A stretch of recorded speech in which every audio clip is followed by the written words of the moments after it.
ئازیزان سڵاو خۆشحاڵین لە بەرنامەیەکتری ڕاڤە بە دیدارتان شا دەبین. دۆخی عێراق ئەو تەنگەژە و قەیران و خۆپیشاندان و دۆخە سیاسی کە لە عێراق سەری هەڵاوە تەوەری گفتوگۆکەمانە بێت.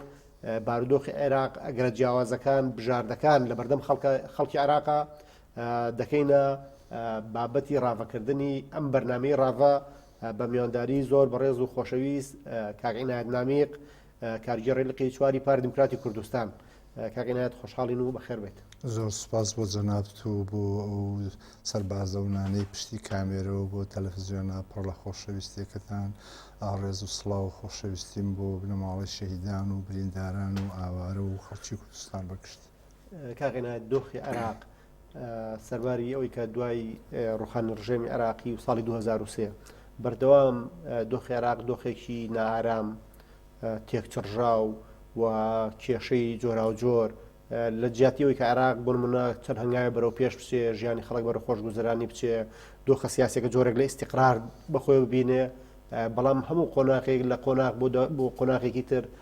تەنگەژەیەکی زیاتر، قەیرانێکی زیاتر، نەهامەتیەکی زیاتر بۆ سەردۆخی عێراقیەکان زیاد دەکات. خوێندنەوەی کاک عنایەت بەتایبەت بۆ ئەم خۆپیشاندانانەی کە چەند ڕۆژێکە سەری هەڵاوە زۆرتون بۆتەوە ڕۆژانە کوژرا و بریندارێکی زۆر و شوێن سووتاندن و ینی دۆخەکە بە شێوەیەکی گشتی تا ڕادێک لە کۆنتترۆل دەرچووە. خوێندنەوەی کاک عنایەت بۆ ئەم خۆپیشاندانانە بۆ ئەو ئەگەر و بژاردانەی کە لە بەردەم خەڵکی عێراقا هەیە چی؟ ڕاستیە کاکە سەربەست من باوەڕم بە کاریگەری سروشت و گۆڕانکاریە سروشتیەکانی سەر کۆمەڵگا هەیە. یعنی هیچ کۆمەڵگەیەک لە خۆیەوە لە قۆناغێکەوە باز نایە بە قۆناغێکی تر. ئێمە ئەگەر سەرنج بێنە دروستبوونی عێراق، دروستبوونی عێراق هیچ شادەمارێکی پێکەوە بەستران نییە کە نەتەوەی عێراق یا نیشتیمانی عێراقی دروست بکە، جگەل لە بەرژەوەندی نەوتی بەریتانیا کە لە 1920 و ئەو وفودانە کە نێررا بۆ عێراق و لە ئەمەی متحیدە و یاریەکان و اتفاق لەگەڵ مەلک فەیساڵ بۆ ئەوەی عێراق پێکەوە بنووسێنێ ئیمتیازی نەوتی عێراقی هەمووی بدێ بە بەریتانیا. وەک جەناب و هەمووان دەزانن عێراقیەکان پێکهاتوین لە شیعە، لە سونە، لە کورد، لە هەندێک لە کەمایە نەتەوەی تر. هەر بۆیە بە درێژایی مێژووی عێراق کەس نابێتە بەتەڵ، کەس نابێتە خۆشەویست. ئەوەی کە سونەیە سونەگەریەکە، ئەوەی کە شیعە شیعەگەریەکە، کوردەکانیش حتمەن هەمیشە چەوساوت بەدبەخت بووێن و هەمیشە وەکو خەباتجێڕ خەباتمان کردووە. دیسانەوە ئێمە هەرچی بکەین ڕەنگە نەبینە پاڵەوان بۆ گەلی عێراق، بۆ شیعە و بۆ عەرەبەکان. بۆیە ئەو پێکەوە نووسانە ناسروشتی کە لە ئەنجامی بەرژەوەندی بریتانیا عێراقیان لێ دروست کرد و پێچیانەوە نووسانین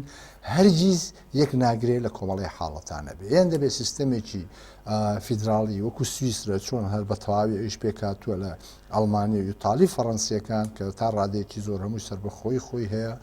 لە 26 کانتۆنان کۆکراونەتەوە، دیموکراتێتێکی تەواو هەیە، خۆشگوزەرانی و پێشکەوتنێکی اقتصادی هەیە، سەروەری یاسا هەیە. ئەوها ئەکرێ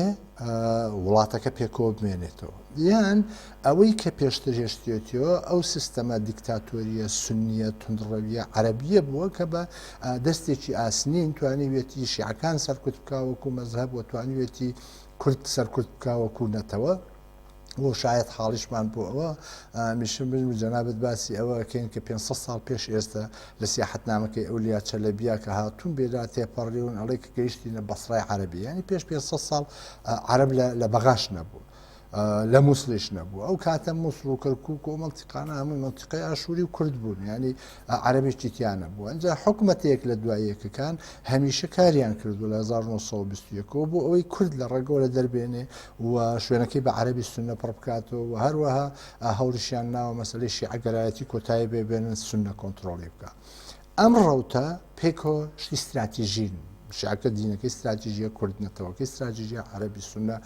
استراتیژیە، لەبەرەوە ناتوانن هەرگیز پێکەوە کۆ ببنەوە. لە دوای ڕاپەڕین ئێمە هاتین کۆمەڵەیەک شتمان دروست کرد بە ناوی حکوومەتی بنکەفراوان و بە ناوی مەجلیسی حکم و بە ناوی چی و بە ناوی ئێستا شیعە زۆرینەیە. شیعەکەش لە ناو خۆیان دیسانەوە دابەش بووەتەوە بە سێ بەشەوە: شیعەی ئێرانی، شیعی ئەمریکی شیعی عێراقی شیعی عێراقی مەبەستم لەو خەڵکە کەمە ڕۆشنبیرە نیشتیمانیان کە باوەڕیان بەسەر بەخۆی عێراقی شیعی ئەمریکی جەنابتان زانی سەر بە ئەمریکان و هەوڵی کۆنتترۆلکردنی عێراقیان بۆ بەرژەوەندی ئەمریکا شیعی ئێرانیەکانیش ئەوەن کە ئێستا حکومەکەن و حکم بەڕێوە ئەبەن بە ڕادەیەکی ئەوتۆ کە لە بەسڕە و بەرەو محافەزەکانی تری ناسریە تمەن بۆتە پارەی بازار زمانی فارسی بۆتە زمانی ڕئیسی و جەناب و هەموو خەڵکی کوردستانی و عێراقیش ئەزانێ کە ئێران ئێستا بە تەواوی تحکم بە عێراقەوەکە لە هەموو جمکەکانیە ئەمە وای کردووە ئەمریکا دوای جەنجی خلیج هەستی بکرد خەسارەتێکی زۆری لە عێراقا کردووە بۆی دەستکەوتێکی زۆری دەستکوێ بەڵام دەستکەوتەکەی بەدەست نەهات و عێراقی بە تەواوی تەسلیم بە ئێران کردووە ئێرانیش ئەو هیلالە شیعی لە ئەفغانستانەوە بۆ ئێران و بۆ لوبناان و بۆ یەمن و بۆ عێراق کە ئەوێ دروستی کرد تا ڕادەیەکی زۆر تایە سەرکەوتو بووە ئەمریکا تازە بە هۆش هاتووەتەوە کە ئێوێ عێراق لە ژێردەستی ئێران دەربێنێ ئێرانیش لەوێ عێراق دیسان و ژێر کۆنتترۆلی خۆیان دەربێنێ ئێمەش لەم نێوەندە دەمانوێت مافەکانی خۆمان جێگیر بکەین لەبەر ئەوە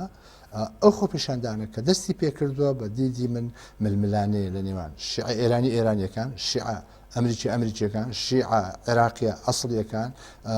بەشێکی کەمی سنەی عێراقی ئێمەش بە حەزارێکەوە تەعاملی لەگەڵاکەین هەندێک جار ئەڵێن لەگەڵ ڕای خۆپیشاندانی هەندێک جاریش خۆمان بێدەنگەکەین بۆیە دەرەنجامی ئەو خۆپیشاندانانە بەردەوامە بێ هەتاوەکو ئەو حکوومەتە ڕوخێنێ بەدیلێکی تر دیسانەوە لە عێراقا دروستە بێتەوە کە بریتە لە حکومێکی دیکتاتۆری یان حکومێکی فیدراڵی سێ فیدراڵی شیعە سونە بە کورد بە بێشک دروستبوونی استقرار لە هەر وڵاتێکە پێویستی بە ئازار هەیە ژانی لەدایکبوونی سیستەمێکی نوێ ئەنجا ئەو سیستەمە نوێ چ دیکتاتۆری بێت چ ئەو سیستەمە فیدراالیە بێت کە عرضم کردی لە سێ فیدراالیەتا خۆی ببینێتەوە بێشک ئەم خۆپیشاندانە بەردەوامی بێت لە نێوان ململانەی ئەو باڵە تێکچڕاوانە هەتاوەکم حکوومەتە بەدیدی من ڕوخێنرێ و دوای ئەوە بەدیلێکی واقعی نییە کە بتوانێت چ دیکتاتۆریەت بێنێت سەر حکم چ دیموکراتیەت لەبەرەوە ئێمە لە عێراقا تووشی شەڕێکی خوێناوی ناوخۆ ئەبین کە هەموو کوچە کۆڵانێکی ئەم عێراقی ئێمە ئەگرێتەوە جگە لە کوردستان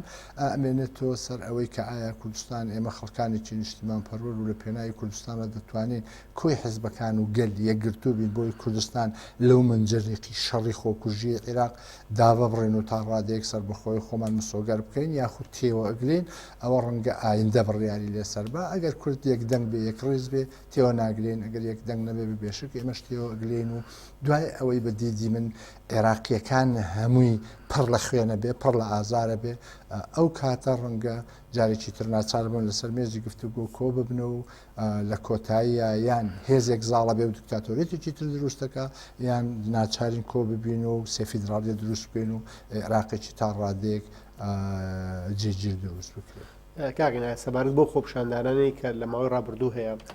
بۆ نمونە جەنابەت باسی ئەوت کرد کە کۆمەڵی ئەجندا لە عێراقی شەکای ئەجندای ئێرانیە ئەجندای ئەمریکیە ئەجندای سوعودی و قەتەری و تورکی و کۆمەڵی ئەجندای تریش هەیە بەڵام بەشێکی لە چاودێران باوەڕیان وایە بەشی هەرە گەورەی هۆکاری خۆپیشاندانەکان لەلایەن خەڵکی عێراقەوە لە خۆپیشاندانەکانی بەسراوە بۆ خۆپیشاندانەکانی بەغدا و دواتری هەموو شارەکانی تری عێراق لە ناوەڕاست و باشوور پەیوەندی بۆ هەیە کە نادادیەکی گەورە هەیە ینی ئاستی خزمەتگوزاری زۆر لە ئاستێکی خراپایە بژێوی ژیان لە ئاستێکی زۆر نزمایە بابەتی ئەو کارەبا و ئەمنیەت و دڵنیایی و ئەوانە ینی عێراق لە بەجۆر لە جۆرەکان ژیانی هاوڵاتیانی عێراقی بە شێوەیەکی گشتی داتەپیوە ئەگەر تەماشای ئەو لیستانە بکەی کە لە وڵاتان دەرەچێت سەبارەت بۆی کە بە هەژاری بە نەخۆشی بە نەبوونی دڵنیایی بە نارامی بە بڵاوبوونەوەی نەخۆشی زۆر کوشندەکان عێراق لە هەر لووتکەی هەڕەمەکانی ئەو لیستانایە کە لە گەندەڵی و فەساد و لە خراپی بەڕێوەبردنە ئەچێ بڕێەوە بخێنەوەی تۆ ئەو دۆخی کە لە عێراقی گوزەرێ ئەجندای دەوڵەتانە زیاتریان ئەوەی کە نەخێر ئەمە لەسەر عێراقیەکان گەیشتۆتە سەر ێسقان قوربان لە هەر شوێنێک زەمینەی مۆزوعی لەبار نەبێ نەدەستی خارجی و نەدەستی ناوخۆی ناتوانێت بەکاری بهێنێ کە ئیشی لەسەر بکە ئایا ئەگەر هەموو دنیا هەوڵبات توانێت و خۆ پیشاندانە لە ئەڵمانیا دروست بکە لە هۆڵندا دروست بکە بێشک ناتوانێت چکە سیستەمێکی جێگر و کۆمەڵی یاسای هەیە و سیستەمی هەڵبژاردننی هەیە و دادگایەکی هەیە کە توانێت شکات لە حکوومەت بکەیت لە سەرۆک بکەیت لە چزانم ینی لە گەندەڵیەکان ڕابگیرێ ئێمە ئەوەی کە زمینەکە خۆشەکە بۆ ئەوەی ئەمریکیەکان و ئێرانیەکان و عێراقیەکان و شیعەکان و هەمووی ئەم تێکڕژانە دروست ببێ بە داخێکی زۆرەوە ئەوەیە کە ئێمە سیستەمی حکومان لە عێراقا ناتوانین نایبنێن سیستەمی حکومی سیاسی سیستەمێکی بەحاسەسە سیستەمێکی دابشکردنی بەرژەوەندیەکان سیستەمێکی ڕێکەوتنی کاری مافیایی سیستەمێ ینی جەنابەت دەزانی پێشاتنی عادڵ مەهدی مالیکی هەر بۆ خۆی هاتە سەر حکم و تیاڵا بودجەی کوردستان ببڕێت چۆن کوێ هەیە ئەو خەڵکی کە زۆڵمی لێ ئەکرێ ینی جەنابەت دەزانی عێراق دەوڵەمەندترین وڵاتەکانی دنیاە لە ڕووی ئەو خۆرەوە لە ڕووی ئەرز و زراعەتەوە کە زیاتر ئەو لە کوردستانە دەوڵەمەندیتری هەیە لە ڕووی کانزای ژێرزەویەوە لە ڕووی بەندەرە ئاویەکانەوە لە ڕووی سیاحەوە لە ڕووی سیاحەی دینیەوە چوزانم هەرچی تۆ شایستەی ئەوەیە ئستثماری تیا بکرێ و بەرهەمی بۆ نەتەوە گەلەکەی هەبێ لە عێراقا هەیە خێرا ئەم خەڵکە بەبێ ئاوەژی بەبێ کارەباژی بەبێ جادۆبانەژی بەبێ مەعاملەژی لەلایەن کاڵە ئەجنەبیەکانەوە کۆنتترۆلی بازاڕەکەمان کراوە بە هەموو داو دەرمانی خراپەوە بە هەموو خواردەمەنی خراپەوە بە هەموو کاڵای ئەکسپایر و خراپەوە ئەمە بەواتە نەبوونی سیستەمێکی سیاسی باش نەبوونی سیستەمێکی سیاسی باش بەواتە نەبوونی دادپەروەری نەبوونی یاسا نەبوونی ژیانێکی باش بۆ خەڵکەکە ئەم نەبوونە باشانە بەسەریەکەوە زەمینەیەکی ئەو تو خۆشەکات کە لە بنچینە خەڵکەکەر تووشی ڕاپەڕین و خۆپیشاندان و بەکارهێن شۆڕشیش ببێت تا ڕادێک ئەمە ڕەنگە هەندێکی بەدەستی ئێران بە پلانێکی استراتیژی ئەو بارودۆخە خۆڵکێن ڕابێ ڕەنگە هەندێکی بەدەستی ئەمریکی لە نەتیجە ئەگەینە ئەو میلەتەی کە خۆی خاوەنی بڕیاری خۆی نییە هیچ گەلێکی تر نایە دروستی بکە بەواتە ئەمریکیەکان هەرگیز نایەن بڵێن میلەتی عێراق وەرەکە کە تۆ ئەم هەموو سەرچاوە سەرمایەداریە باشەت هەیە وەرە هەمووی بەرهەم بێنە ئەنجەڕادەی خوێنەواری و سەروەری یاسات بکەرە شوێنێکی زۆر باشی پێشکەوتوو بۆ ئەو چونکە دەزانی هۆشمەندی دروستە بێت کە هۆشمەندی دروست بوو تۆ گەلێک ئامادەنیت سەروەی اقتصادی خۆت بدێتە ئەمریکیەکان یا بیدێتە ئێرانیەکان یا بیدێتە سعودیەکان یا بیدێت و تورکیەکان بێشک ئەو کاتە پێڕێ زەحمەت نەبێ بڕۆرە دەرەوە لەبەرەوە ئێمە نابێ هەرگیز بیر لەوە بکەینەوە کە کاتی ئێرانیەکان عێراق بڕێەوە ئەبن بیر لەوە بکەینەوە ئەمانە ئەنوێ عێراقێکی جێگیری پێشکەوتووی پڕبەرهەمی پڕ لە هۆشمەندی و پەروەردەی باش و سەروەری یاسای باشمان بۆ دروست بکەن دەبێت هەمیشەوا بیر بکەینەوە ئەمانە دەیانوێت کۆنتترۆلی ئەم وڵاتە ئەم نیشتیمانی کە ناوێت عێراق و ئەبهی ئەو چەند پێکاتەیە بکەن بۆ ئەوەی ئەو کۆنتترۆڵە بکەن پێویستە گەلێکی خەوتو دروست بکەن پێویستە گەلێکی بێ ئەمان دروست بکەن پێویستە گەلێکی بێ استراتیژ و ئایدۆلۆژیە و باوەڕ دروست بکەن پێویستە هاوڵاتێکی لاوازی بێکەسایەتی دروست بکەن بۆیە ئەمانەی کە ڕوویان داوە لە ماوەی حکومڕانی عێراقیە و پێم وایە جگە لە کوردەکانش بە شێوەیەکی ڕێژەیی تاقە سەرکردەیەکی عێراقیمان نەبووە کە لە ئەنجامی خەبات و تێکۆشانی و باوەڕبوونی بە دروستکردنی عێراقێکی خۆشگوزەران هاتبێتە سەر حکم زۆر بیان ئاوارە بوون لە وڵاتانە لەگەڵ استخبارات و مخابراتی وڵاتەکان ڕێک بوون و هاتوونە هێناونیانەتەوە بۆ ئەوی دەستکەوتەکانی خۆیان باش بکەن دەنا لۆژیک نییە تۆ ئەو هەموو خەڵکە خۆی بە عێراقی زانێ 26 ساڵ 27 ساڵ هەتاوەکو ئێستا نتوانن جادەوبانەکان باش بکەن هەتا ئێستا نتوان سیستەمی تەربیە جەنابەت دەزانی پێشخستنی هەر کۆمەڵگایەک لەسەر دوو کۆڵەکەی بنچینەی ئەڕات یەکەمیان پەروەردەیە دووهەمیان سیستەمی یاسایی ئەگەرە نەمانتوانێت سیستەمی یەخۆکرا سیستەمێکی یاسایی باش دروست بکرێت کە باڵبژاردن سیستەمێکی یاسایی بێلایەنی بەهێزی خاوەن شکۆ بکە کە لانی کەم یاسا سەروەر بێت دەزانی خەڵک بۆ شۆڕشەکە خەڵک بۆیە شۆڕشەکە کە کاتێک زۆڵمی لێکرێت شوێنێک نییە پەنای بۆ بێت ئەگەر سیستەمێکی یاسایی باشت هەبێ خەڵک لە جیاتیەوە بێتە سەرجادە خۆ پیشاندان بکە لە چێ شکات لە منەکە لە عادڵ عەبدولمەلیکا لە جەنابەتێکە چونکە سیستەمێکی یاسایی هەیە لێ پرسێتەوە مافەکەی بۆ دابینەکە بەڵام کە کاتی سیستەمی یاسایی لە وڵاتەکە دیسانەوە بەدەست سیاسیەکانەوەی و بەم شێوەیە فەوزای پێوە دروستەکەن بێشک خەڵکەکە ناچارە خۆپیشاندان بکە خەڵک قسەکە ئەنجا ئەنووسێ ئەنجە خۆپیشاندانەکە لە فتراتی ئایندا دەبینی ئەگەر چارەسەری کێشەکانیان و پەلاماری چێکیشێ چونکە خەڵک ناتوانێت بوەستێ بە دیار 29 ساڵ لە چەسانەوە لە دزی لێکردن و لە ڕاو ڕوتکردن و لە زۆڵم لێکردن و ئەو مناڵی کە لە 2023 ڕوخانی باس لە دایک و ئێستا تەمەنی 16 ساڵە کەواتە نازانێت پێشتر چی بوو نازانێت دواتر چی بوو دەزانێت ئێستا لە دۆزەخێکە ئاژی کە قبوڵینێ کەواتە بێبی گۆڕ ئەنجام بنووسین بە قسەکردن بە خۆپیشاندان و پاشان بە چەک و پاشان خراپتر و خراپتری شێت کە هیوادارم نەگەینا کاغینایەت سەمارەت بۆ دۆخی کە لە عێراق هەیە ئەگەر خەڵکی کوردستان بە زۆرش بێ عێراقین ینی هەرێمی کوردستان و ڕەنگە هەوڵیش هەبێ هەوڵی قلیمی هەبێ هەوڵی لە ناوخۆی عێراق هەبێ دەوڵەت گەلی زەبەلا هەبن بیانوێ کوردیش ئەوها ناوچەکانی خۆی بە ئارامی دانەنیشێت و خەریکی گەشە پێدان و دروستکردنی ڕێگە و بان و دروستکردنی شار و شارستانێتەوە نەبێ ینی من باوەڕمە ینی هەوڵ هەیە کە کوردیش برنە ناو ئەو دۆخەوە خوێنەوەی تۆ چیە بووی کە کورد چۆن بتوانێت خۆی بپارێزێت لەوەی کە ئەم بێلایەنی کە ئێستا تا ڕادێک هەڵی بژاردەوە بەردەوامی پێبات ئێمە ئێستا هەمیشانی هەمیشە لە هەموو چاوپێکەوتن و باس و ژیانی ئاسایی داوایەک ڕێزی گەلی کوردم کردوە چونکە جگەلەوەی وەکو نەزەری وەکو فیکر دەزانین پێکەوە کارکردنی گەلی کورد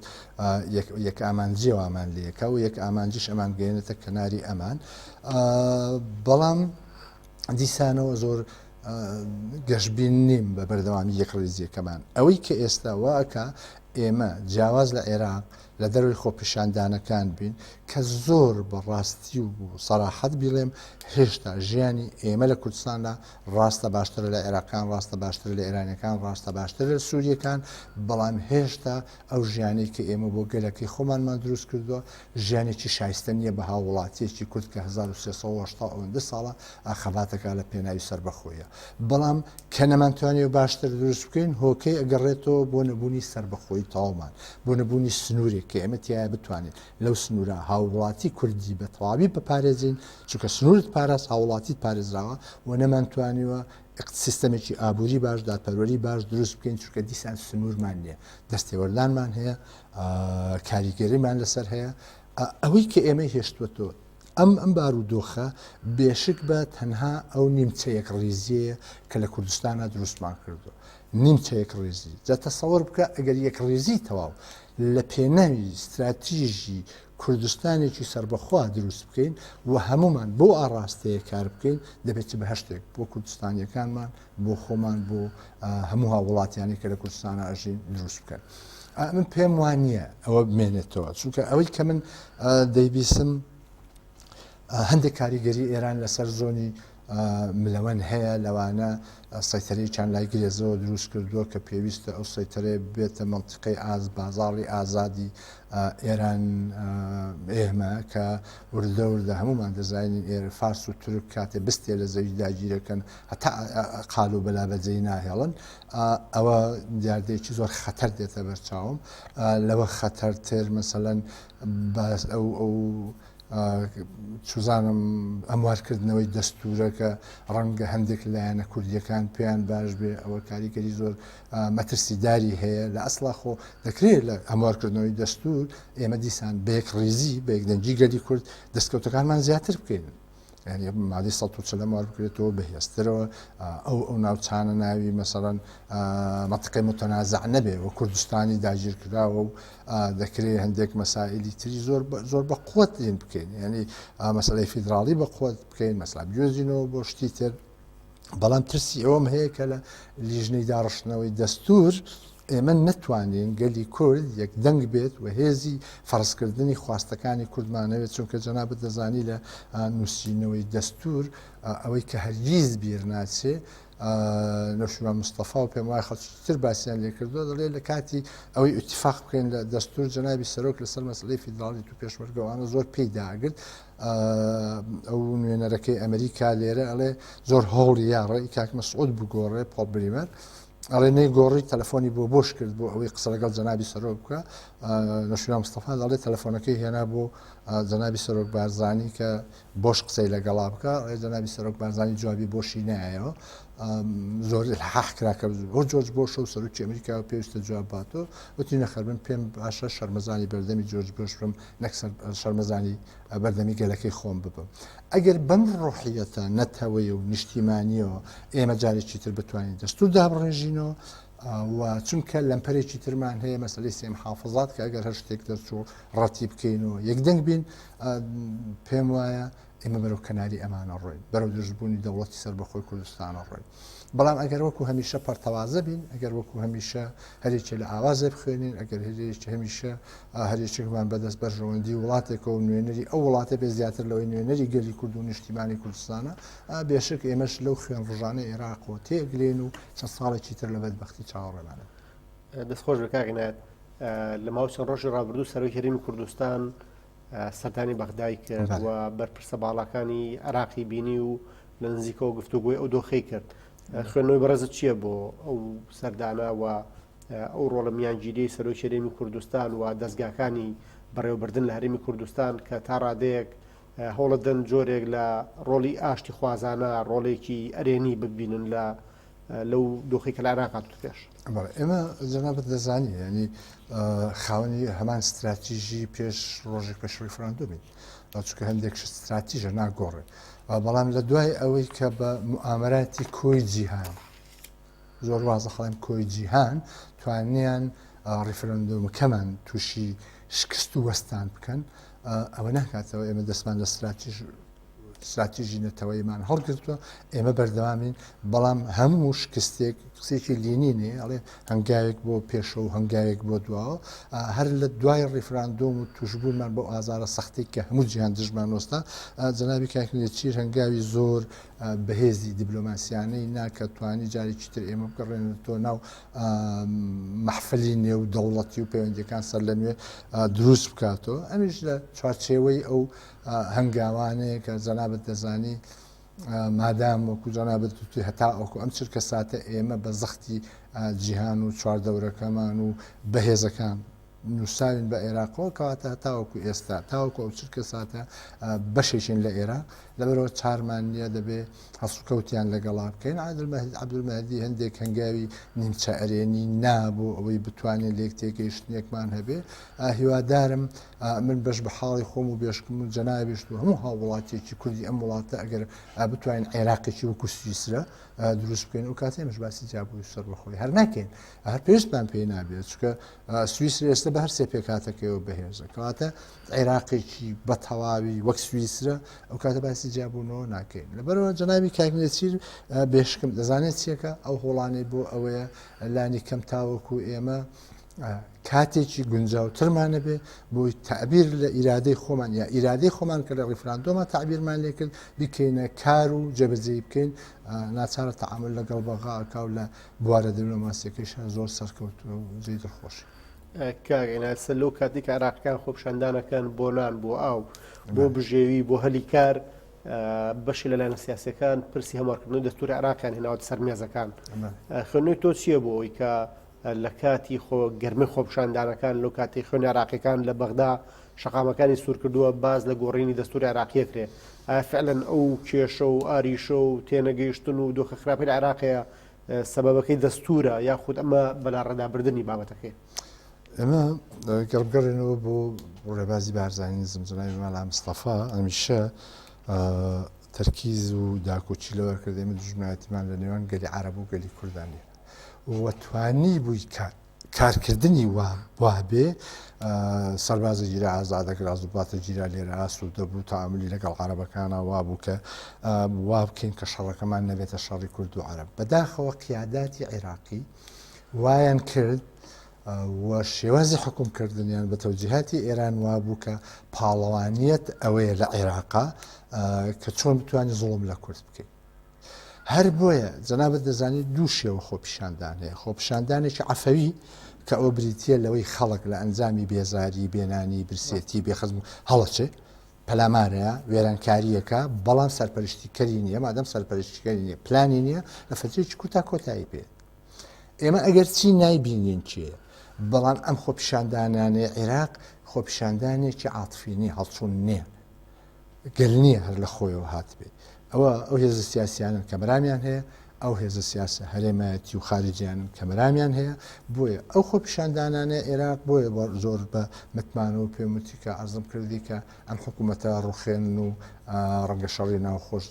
زۆر لە احتیمالی بوونی هەیە چونکە ئەو خۆپیشاندانانە ئێستا بە قیادەی منەظەم بەڕێوە ئەڕوا لەناو ئەو قیادە منەظەمانە ئەو عەرەبە شۆڤێنیەت شیعەت سونیانەی کە هەمیشە تەپڵی ئەویان لێیاوە کوردستان لە بەهەشتاژی لەسەر حسابی عێراقەژی ئێمە لە دۆزەخاژین کورد دنیای خواردووە کورد چی وای کردووە کە بتوڵەت ئەوە بێ مەسەلا و حەنان فەتلاویەکە زۆر شانازیە کە ئەو یەکێکە لەو بەتەڵانی 4 ساڵ نێشت و قانونی 140 جێبەجێ بکرێت کەواتە عەرەبەکانیش لەو قیادە شۆڤێنیە بۆ گەنە نامرۆڤیە دوور نین ئەوانیش ئەو خەڵکن کە دەیانەوێت ئەم خۆپیشاندانانە بەکاربهێنن بۆ ئەوەی بۆیە عەرزم کردی گرنگی خەڵکی بەهێزی ئێمە لە دەستورە لە ئەمانکردنەوەی دەستورە هەبێ ئەیانەوێت بەکاری بهێنن ئەم خۆپیشاندانانە بۆ کەمکردنەوەی مافەکانی کورد و بەڵکو دوێنێ ئەگەم لە تەسریحی کابرایکی عێراقی تورکمانی بوو دەیوت دەبێت هەرێمی کوردستان هەڵبۆشێتەوە هەرێمی کوردستان هەڵبۆشێتەوە یعنی بەواتە چۆن لە ماوەی 1384 ساڵە تورکەکان فارسەکان عەرەبەکان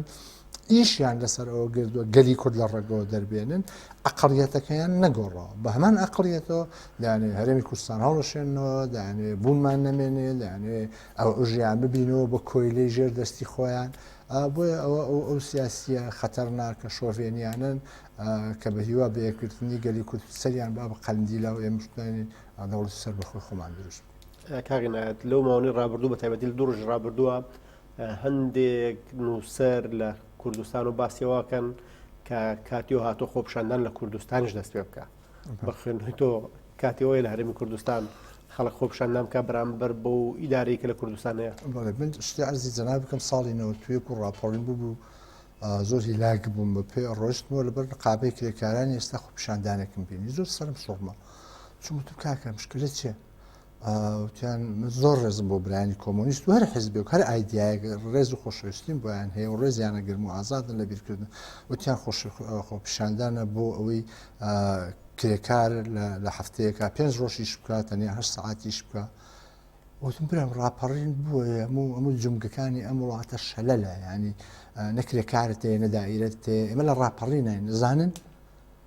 ئاوتیان نا ئەخر ئەمەوانەوە فەرز بکەین بیسەپێنی چیە سەپێنی تۆ دائیرەت نییە نێچێک لە برادران لەوێ وەستا و پێکەنینەوە کەوتی دایرەی کارەبا بائیشی تایە دایرەی کارەبا زۆر نوکتەیەکی سێر بوو ئەنجا ئەو خەڵکەی کە خۆی بە کورد دەزانێت ئەو خەڵکی کە خۆی بە کورد دەزانێت و یەک دڵۆپ لە هەست و هۆشی نەتەوەی و نیشتیمانی هەیە دەبێت ئێستا لەو بارودۆخە هەڵچوونە دۆڵەمەیە عێراقا بەو پەڕی خۆشەویستی و هێزیەوە باوەش بە کوردستانە بکە بۆ پاراستنی یەک بستی خاکەکەی بۆ پاراستنی یەک دەنجی خەڵکەکەی یەک دەنجی حیزبەکانی یەک دەنجی ڕۆشنبیرەکانی یەک دەنجی هونەرمەندەکانی یەک دەنجی مۆسیقیەکانی یەک دەنجی گۆرانی بێژەکانی بۆ ئەوەی هەمومان بەیەک ئاڕاستە لە پێناوی دروستکردنی کوردستانی سەربەخوا کار بکەین ئەگەر کوردستانی سەربەخۆمان دروست کرد ئینشاءڵڵا ئەو کاتێکا کە یەکەم کەس بێن منی لێ بکەنە دەرەوە ئەعدامم بکەن بڵێن ڕۆژ لە ڕۆژان داوای یەکگرتنی خەڵکی کوردستانی کرد بۆیە هەر کەسێک هەر تاچێک ئێستا کە ئێوێ لەسەر حسابی بڵاوە پێکردنی گەلی کورد و بەیەکردنی گەلی دژ بڵاوکردنەوەی گەلی کورد بە کورد ببێتە پاڵەوان هیچ مناقەشەی تیان نییە کە من خەڵک بە خیانەتکار حساب ناکەم زۆرم پێخراپ بەبیر و ڕای ئازا بە خائین حساب بکەی بەڵام ئەوانە بەکرێگیرا و خائین و 100% بیان خەرەژێر لێپرسینەوە ئەمیلن لە ئەمێلە ئەمالەتەکانی ئێران و تورکیا و عێراق ئەوانەی کە نایانەوێت کوردستان دەوڵەت کاغینات نامی کارژێڕی لە قیچواری پار دیموکراتی کوردستان و کادری پێشکەوتوو خۆشحاڵ بووین لە بەرنامەی ڕاوا ئامادە بوویت سپاس بۆ جەناب و بەرنامەکەتان و هەموو ئەو هەڤاڵان و برایان و خوشکانەی کە ماندوو بوون بە بەرنامە و بۆ خەڵکی بەڕێزی کوردستانیش کە سەرمانێشە دەستی تۆ خۆش بێ و دنیا سپاس سپاس ئەزیزان بەم جۆراتی نەکۆتایی ڕاوا تا ڕاواکردنێکی تر بەخواتان ئەسپێرین و خواتان لەگەڵ بێت